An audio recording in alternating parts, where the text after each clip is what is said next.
Hey everyone, Cubworks LL with you here. This is a video request that I've had by a few different people, mainly my subscribers, just wanting to see, because I let out of the bag that I had made a knife myself.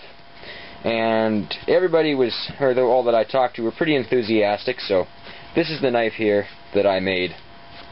And I'll try and keep this short, because it's not really a review, because as of yet I'm not actually selling these things.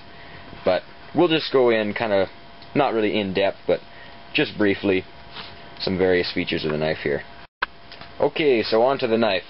I'll just cover basically what it's made out of, its overall length and basic weight, those kind of things, and just give you a little bit of an idea of how this all came out. This sheath here is leather. Made this little pillar construction so that the blade goes in and out easier, and just sewn together with a regular sewing awl and the snap on the front. I'll just show you here with the sheath. I made it so that it's possible to carry this in a vertical position if you should need to, like on your back or whatever you have. And this string if you want to go Rambo style. So that won't come out, and that's not the cutting area, by the way. That what you can see there is the ricasso. So it's not going to cut anything. And then onto the knife now.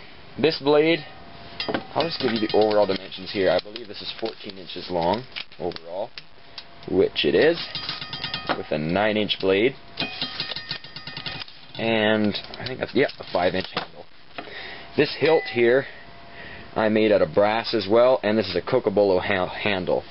The blade is made out of 154 cm steel, which is the Japanese, the American version of the Japanese ATS-34. And 154 cm has finer grain structure and is slightly cleaner, maybe a lot cleaner than the ATS-34 is. I think this is actually made by, I believe it's Hitachi that actually builds this steel, because 154 cm is actually a brand name. Maybe it's Crucible Steels. I don't know. It doesn't really matter.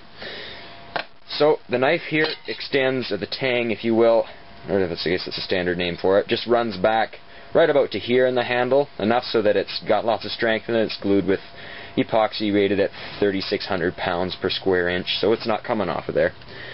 And I went with the really thick handle for a good banger, and that just kind of brings into the POU, philosophy of use, or just the classification of the knife. And I built this primarily as a fighting blade or a defense weapon.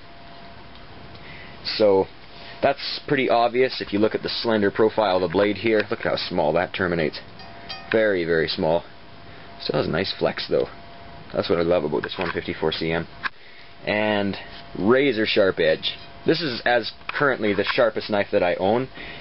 It's a little bit duller than when I got it now, but here, yeah, a little bit duller than I had it before. But before I had it, and I could get that again so that it would shave the hair of your arms without actually contacting the skin.